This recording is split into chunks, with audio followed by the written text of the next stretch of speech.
আজকে 27 জুলাই, আজকে আমার মায়ের জন্মদিন। আমি মাকে পুরো কাজে লাগিয়ে দিয়েছি সকাল সকাল। জন্মদিন হোক বা যাই হোক, কাজ কিন্তু করতেই হবে। মায়ের ইচ্ছে চিলি চিকেন খাবে, আর এই দেখো আমার দুষ্টু মেয়েটা ঘুম থেকে উঠে গেছে, উঠেই আমার কোলে চলে এসেছে। তারপরে চিলি পিসগুলোকে ধুয়ে মশলা লাগিয়ে আমি চিলি চিকেন করার জন্য ভেজে নিচ্ছি, আর একদিকে ফ্রাইড রাইসটা হয়ে গেছে। আর এই দেখো আমার সোনা মাটা মায়ের সঙ্গে পুরো খেলু খেলু করছে। আজকে দিদার এমনিতে ছুটি, কিন্তু আমার সোনাদের কাছ থেকে কোনো ছুটি নেই।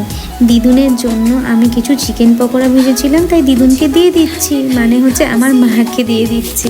এখন মা কম, দিদুন বলি বেশি। এই দেখো ড্রাই চিলি চিকেন হয়ে গেছে। এটা বিকালবেলা একটু স্ন্যাক্সের জন্য কিছুটা তুলে রাখবো, আর বাকিটাতে আমি জল দিয়ে করে নেবো চিলি চিকেন।